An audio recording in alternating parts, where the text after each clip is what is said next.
Trying to throw by is Marinopoulos.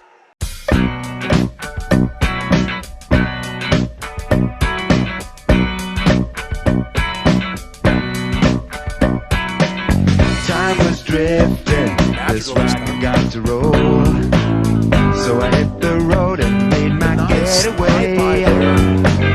Restless feeling, really got a hold. Now he's got White in all sorts of trouble. It's Fast for a better way. Ruth with the double I kept on looking underhook. for a sign in the middle of the night, but I couldn't see the light. No, I couldn't see the light. I kept on looking for a way to take me through the night. Gives up the takedown. In and around. Philipovich dodges the shot. Shot from Marinopoulos, and he will get the takedown with 15 seconds to go. Billy fever made me feel right, but I must admit it got the best of me. Getting down so deep I could Takedown by Cardani. Now I can't get back the way I used to be. But I kept on looking for a sign in the middle of the night. See the light. Madrigal in on another takedown. See the light.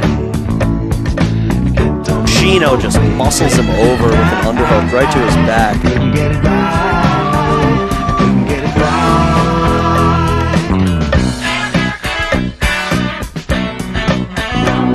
Moore in a position to score a takedown.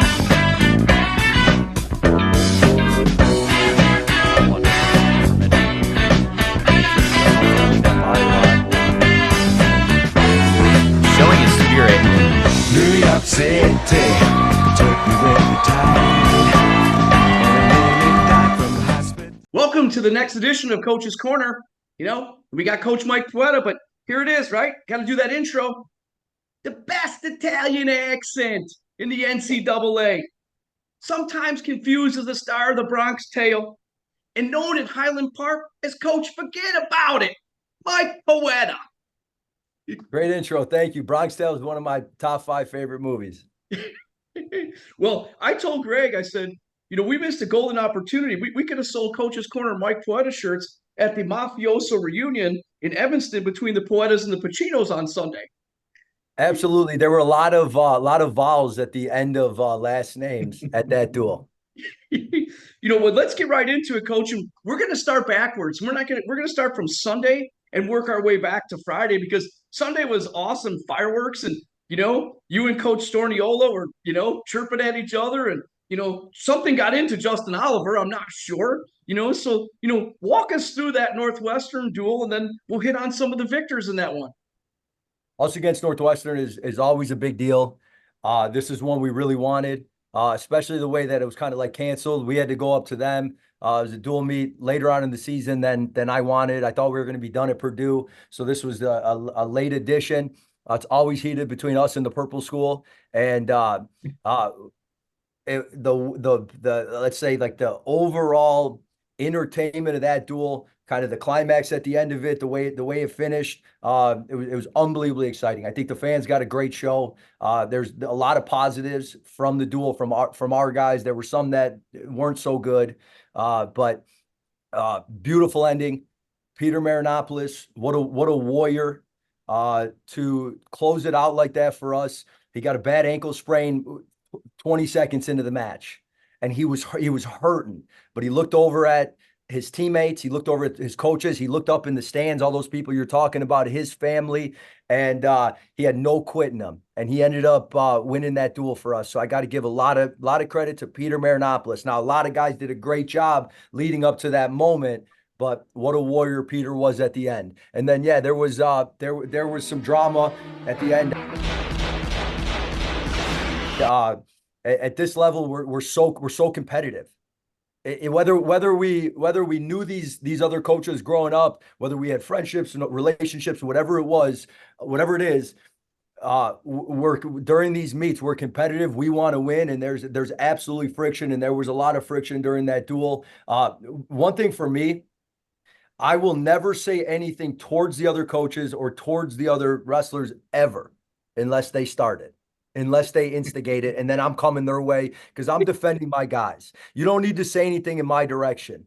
So I'm on my guy, I'm on the ref, and then they started chirping my way, and that's what started all of it. And I'm gonna back up my program, my guys, and they shouldn't have done that, but they lost 21-20. Mike, real quick, because we're gonna start with that Peter Marinopoulos. Um, I looked at it and it was a great way. I mean, I don't know what Peter thought about getting on that low single, and he did, but I think it was a false start. But I that's my opinion. But we're gonna take it, and I think it's because Torniola wouldn't stay off the refs. Now, Drake has a different opinion on that. You're wrong, Brian. He was on time. He was a high school linebacker and a stud, and he had 5 tackles for losses his senior year. He knew how to anticipate the count. He knew how to time his blitzes, and he timed this one perfectly. The ref's arm goes up, his head comes in. That's how it happened. And you're telling us a fib there, Brian, a fib. Coach, you're the deciding vote. Greg. I'm Team Greg on this one. If you slow it down, it's the way Greg said it. It's extremely close. But it's one of those things, whatever the call is on the mat, that kind of has to stay. When it's that close and 50-50, whatever you called on the mat probably has to stay. And what a high wrestling IQ from Pete. Walking back to the center, this is a good opportunity for me. I don't think he's going to expect this, and it was great. And the ref never had to throw up one of these. He threw up this. Great. Hey, real quick, I'm going to let Greg talk about some of the guys that, in the Northwestern duel. But, I went back to Mr. Marinopoulos. I said, I know you didn't shout that from the stands, right? There's no way you told Peter to hit a low single. So was it all Peter's doing, or was it something you guys put in his head during the week of practice? Or, Peter just said, hey, this is my shot. I got to take it. That was Peter just taking some ownership of how do I need to win this match. Nobody yelled that out to him. It was perfect timing. But that was all Peter. Very nice. Yeah. Greg, get to your guys in the Northwestern duel. Yeah, we had multiple dual winners over the weekend. At Northwestern, you had Pacino's pin, which also, I mean, every point given or every point taken by the Illini and every point not given was important. But I think you have to put Danny Pacino's pin right there near the top. Can you tell us about that, Coach? Danny won both duels for us. Danny's pins won the duel on Sunday and won the duel on Friday. I can't give enough credit to Danny. He's really wrestling great right now. Confidence is a big deal. Confidence takes you a long way. And the way that he's closed out this season has been great. The timing of it leading into Maryland for the Big Tens. Danny was enormous. He had beautiful shots. Great. He did great stuff. And then he was hungry for that pin because he knew he needed it. And him getting it was the reason. There's a lot of reasons we won the duel. There's a lot of people that contributed. When I bring up Peter, it's because just Peter closed it out for us. He was the Manny Rivera. Is that what the guy's name is? Yeah, the closer. He was that. He was that for us, but a lot of people had to get us to that point where he could close it out like that, and Danny Pacino did that. Yeah, and then you had Edmund Ruth, both wins, both major decisions, again, both needed to get the victories at Purdue and Northwestern. Yeah, I think I said this last time. When he gets going early, it just kind of then his brain just clicks and it just starts saying go, go, go more often. So that's the biggest thing we've been working on with Edmund. You can't play with fire. As talented as you are, if it's close late and it's just a 30-second goal, whoever gets the takedown wins. He's too talented to be in those situations. So we need to avoid those. So he's gotten himself going early. He's gotten comfortable leads. And once you get that lead, you're actually more free. And he's wrestling less tight after that. So when guys are tighter early on, he's forcing himself through that. He's going and getting that first score, and then they just start kind of adding up. And he did great over the weekend. Yeah, another double winner we had over the weekend too, Coach, was Tony Magical, and he's just like Danny. He's peaking at the right time, and his major decision was very big. Scored late, and then he had that riding time, and you guys were just telling him stay on him, and Tony's so tough on top.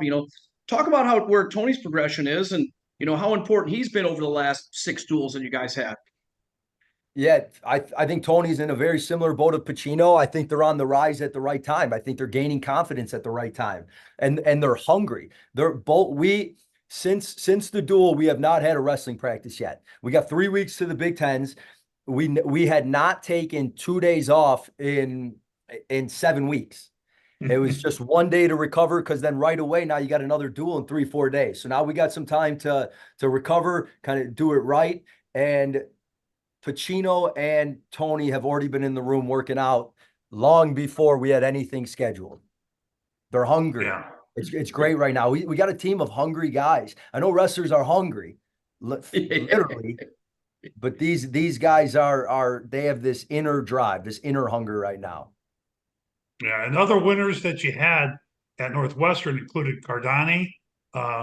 That's Italian, right? Cardani? Cardano, yep, he's got that same vowel. It's North Italian, Northern Italy though, because he's got that blondish hair. It has to be. I've never asked him where the lineage goes. And then Chris Moore. Talk to us about those guys. Chris Moore was exceptional. Mayfield is tough. He's a very, very tough wrestler. And talk about Peter able to close it out, but there had to be a lot of things done before Peter could close it out. And what a huge win from Chris Moore, beating a very talented guy. And Chris has been thrown into the gauntlet. He has had All-American or potential All-American Friday, Sunday, and he competes with a lot of heart, a lot of toughness. And now to get over the hump of beating one of those guys, that was enormous. It's the same thing on this little confidence roller coaster for some of these other guys. We picked up steam at the right time, and Chris just got gritty, he got tough, and what a great win for him. He was exceptional. Yeah, and it was someone. He wrestled Maxfield at the Midlands, right? I believe he lost 8-1 at Midlands. Yeah. So to be So, I able mean, to turn that's that a around huge. and giving up the first takedown, and sometimes you lost 8-1, you give up the first takedown. Sometimes guys, I think most of the time guys would hang their head and they'd mentally take themselves out of it and think the match is going to just go the same way it went last time. And Chris said, F that. He manned up, got right back up, and he ended up getting the takedown to take the lead. One last thing I want to touch on Northwestern before we move to Purdue. I mean, you guys bump up Will Basinger from 141 to 149, right? And I look at that match, and I know looking over at Stornolio and Oliver and BJ, they're thinking they're getting a tech there, right? They're thinking not just a major, they're thinking bigger than that. And Will got a late takedown in that match. And, even in losing, sometimes that's a difference in a duel, and Will bumping up and wrestling a tough opponent. I thought Will did a great job fighting to the end, coach. I think Will has Will. I mean, he showed it. He showed it in the Iowa duel. He did not back down from Teskey, and he was right there to win that match towards the end. And so I think just you talk about that will to win. Will has that will. Yep. Moving on to Purdue, Greg. You want to touch on that real quick? Yeah, well, we had those three double winners, Ruth and Madrigal and Pacino, but also there was some single winners over the weekend. And in Purdue, we had Peter Marinopoulos, and we also had Dylan Connell. So talk about those two guys, Coach. So I think Dylan, for the majority of the season, like he is a great wrestler. He is a very elite wrestler. And I think the beginning of the season, he wasn't giving himself enough opportunities. And what I saw kind of, especially Northwestern for him. So let's say Dylan was giving himself 3-4 opportunities to win matches, gave himself 6-7. So you got to kind of pull the positives out of it, where I feel like Dylan wrestled in a way. I'm going to bring it back to Sunday. Fisher's talented. Fisher beat the number 11 guy in the country Friday night, and Dylan was all over him. I felt like Dylan out wrestled Fisher. Yeah. It was just, man, somehow Fisher just fell into a takedown at it. But Dylan in that match gave himself way more opportunities, and Dylan attacking and giving himself more chances to score. He's dangerous. So pulling some of the positives from a loss, I think he wrestled in a way where he's going to have a lot of success in 3 weeks and 5 weeks, because that's the kind of wrestling he needs to have. So it stinks that he lost, but gave himself more opportunities. He walked off the mat. He was frustrated. He tossed his headgear. He was pissed. That's a good thing. I was that like all that happened, the amount of opportunities, how frustrated and mad he was after the match. That kind of motivation is good. So I was you want him to win. I was happy with the way he wrestled though. That kind of wrestling wins that match 8 times out of 10, 9 times out of 10. But so Purdue, we needed every point possible. His win made the Purdue win possible. Yeah, another guy that was in the lineup in Purdue was 125 was Colleen Riley, and obviously had a tough task against Matt Ramos, but that was another match where they were expecting a pin, right? Matt's been on fire, ever since a couple of early season losses, and Kaylin was in on a couple shots on Matt. It wasn't until Matt got on top of him that was the difference in the match, right? So, yeah, he got teched, but he wrestled tough for a while there, Mike. I was impressed with his effort. I think Kaylin has a bright future. He trains his ass off. We handed out an award for, we do an award every year in honor of a teammate that passed away of mine, Clint Arliss. And the story about that is basically Clint came in with not an expectation, let's say, of being a national champ, like just the reality of it. But there was never one day he took off to not try and be a national champ. And he sat behind guys for 4 years, but he never wasted a day. He was never a backup. He was never redshirting, kind of like where he had let's say like an excuse to not work as hard. And Clint battled every day. He was top 3 in every run, how hard guys worked in practice. He was right up there with the elite of the elite guys in our room. And then he got an opportunity his senior year, and he put together a great year, a year that people just didn't quite expect. And so the guy that didn't get the nod this year, who I felt worked the hardest in a way to be the most successful when his time comes, we handed out the award to 2 guys. Caden Earn was the other, but Kaylin Riley won that this year because he comes in every day. You don't see a difference between the guys that are hungry and trying to win an NCAA title this year. It was the same. You recognize that the same way with Kaylin. So Kaylin is gritty. He's mean. He went out there to beat Ramos. And when he knew he was going to be wrestling Matt Ramos, the guy that beat Spencer Lee last year, the #1 guy in the country, a smile came on his face. He couldn't wait to be out there with him. So I know it was, let's say, a little bit of experience. Kaylin's really young.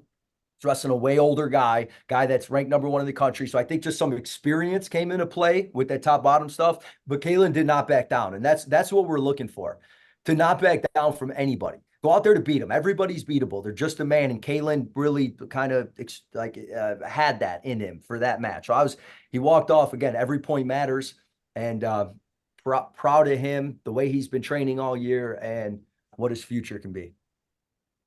Well, the end of the matches, Coach, both Purdue and Northwestern, it was like giant ILLINI team hugs. It was so exciting to see for the fans, but it must have been great for the team as well. It felt great. Peter's like the Purdue win. I actually felt we didn't give Peter the due respect. I think the way the duel was going, I don't think we expected it to have to even come down to him, to that match. Mm-hmm. So I think, not that we were like deflated a little bit, but we couldn't believe we were even in that situation. So I think the morale was down a little bit going into that match, because we're like, man, how did it turn into this situation right now? We didn't think we were going to be here. So when Peter won that match and he came over, we gave him his proper respect. We applauded him. But I think the Northwestern one was where it was like we carrying him off on our shoulder like Rudy. Because that one just, it was so much hard for him to get through that one. But Peter, I mean, he's a true freshman. He's he's really a 97 pounder. He weighs in like 210. And not knowing he was going to wrestle this year and having the win against Purdue, keeping that match tight against Northwestern, it's great. Yeah, and he's finally wrestling guys, that are somewhat closer to his size rather than the beast he wrestled, from Nebraska and Michigan State. But, Coach, let's get back to Northwestern real quick. We got about 10 minutes here. They tried as best as they could again, right? But came up short. So we're going to see if Allie Heffernan has a comment on that as well. But, you gotta walk us through, after the duel was over and going back and forth with those guys. I mean, Stornolia wouldn't stop on you, man. He was coming across the mat, you know? Like I said, I don't chirp at the other coach, unless he chirps first. Yeah. I'm not gonna take it. It's Yeah. like it's not my style. He was chirping. He was chirping. He was saying he was projecting his dissatisfaction with his team. I don't know. His loss. Tried to put it on me. He's whining. And then some words were said back and forth. Uh, Isaiah Martinez grabbed me, and he could probably have thrown me into the concession stand, how strong he is, and he grabbed me and got me out of there, even though nothing would have escalated. And then we just had a great win, and we had probably 10 times more fans than they had at that duel. It was like a home duel for us. So they were chirping at us because they were projecting their I don't know, what can we say here? They're disgust in their own selves. They're lost. I don't care saying this stuff. They were whining. They were being babies, and we chirped back. And Isaiah grabbed me, and then let's go, baby. We got a bigger crowd than them. Let's cheer our way out of it, out of this arena into our locker room. Well, like I like to say, Coach, it's on. It's on. The feud is on. Yeah, hey, and that's exactly what we're doing. We're going to build it for next year. We're going to make it bigger and better than ever. Maybe even print up some shirts. We're going to make it good. For the rivalry, we're going to create it. We're going to keep building on it. But coach, what a great weekend. You guys were, as far as dual wins, you were struggling a little bit, and then you go back to back, and you get those two big wins to end the dual season. What a great way to end the dual season and keep those building blocks going. And now you roll into the Big Tens. Out in Maryland in a few weeks. So just talk us through, like you said, you took a couple days off, and what the training schedule and outlook is for the Big Tens. We're going to train really smart. We're going to kind of emulate all our training like leading up to the Big Tens. Couple workouts, get our matches in like it's the Big Tens. Take a day off, recover. Get a couple good practices in, wrestle matches like it's the Big Ten that day. Take a day off, recover. So we're going to emulate our training the same way that we're going to lead up to the Big Tens for the next 3 weeks. Austin O'Connor is bringing up a good example from North Carolina. There was he was teammates with this guy named Chip Ness at North Carolina. Chip, unfortunately, he beat Emory Parker at the NCAAs Emory's junior year, but Emory ended up placing higher than him. That was the year Emory came back and won 7 matches and took third. And Chip Ness also placed that year. But the example was always had bad seasons. Austin's teammate always had bad seasons, but he was Mr. March. And so now that's all it boils down to, just being Mr. March right now. The season didn't matter. You could build confidence off it. I think Tony Pacino and Edmond have built a lot of confidence lately, but now it's time to be Mr. March. Yeah. Well, Coach, I guess the question in my mind is, will Joe Roberts, will Peter Marinopoulos, and Isaiah Pettigrew be ready for Big Tens?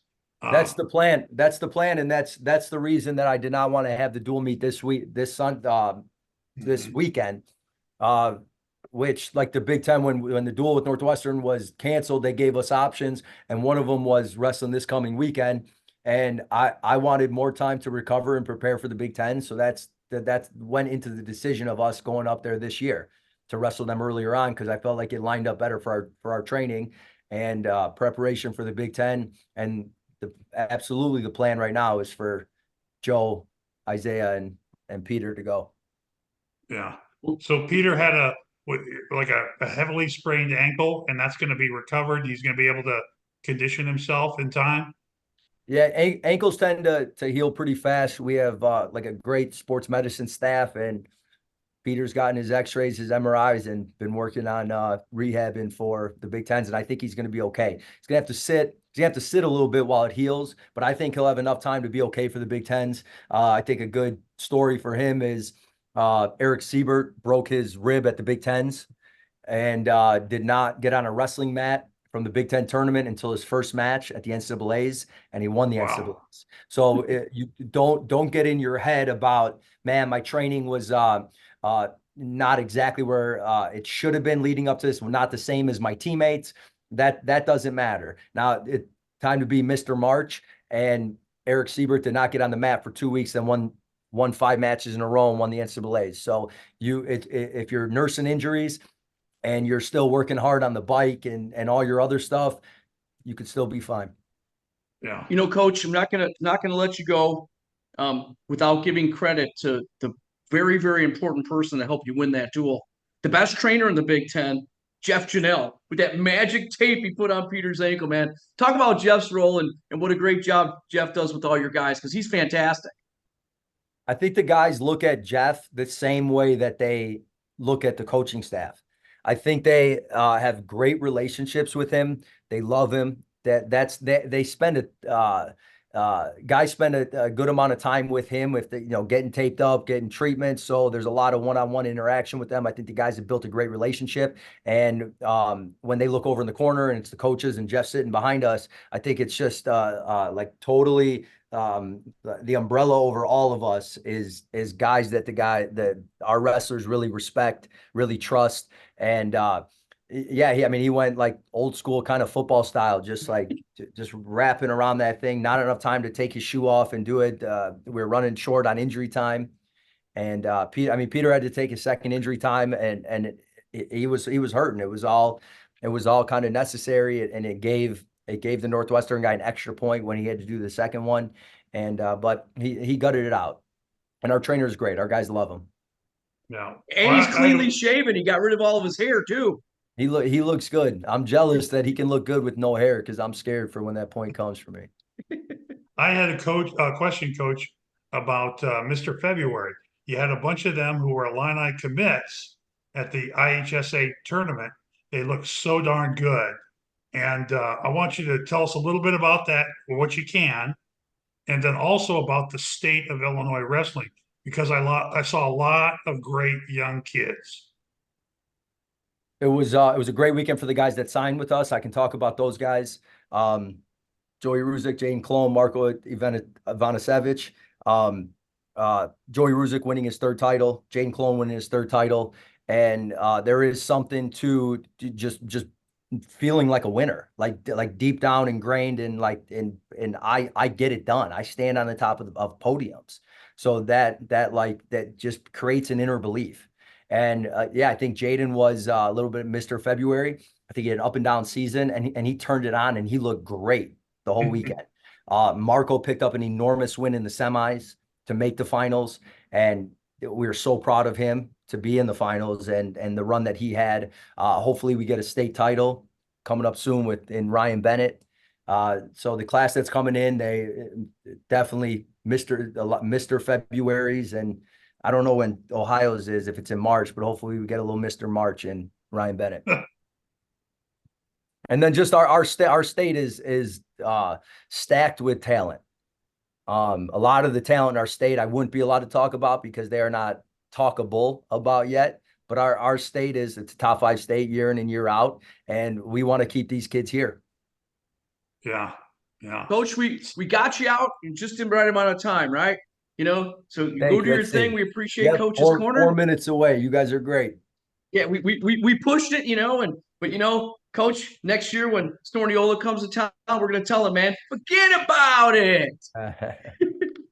That's Coach's Corner with Mike Poeta, man. Great job, Coach. We'll be talking to you. Isaiah Martinez wants a shot next week, on the Coach's Corner. Are you gonna let him do it with us? Absolutely. Okay, awesome. I need some relief sometimes, and these guys have had such tremendous coaches careers, and a lot of their insight and input is fabulous. So the more voices of our coaches that are talking, the better. Awesome, man. We have a great day, Coach. Get after it, and we'll talk to you soon. All right, see you guys. Thank you. Yep. Thanks, Bye. Coach.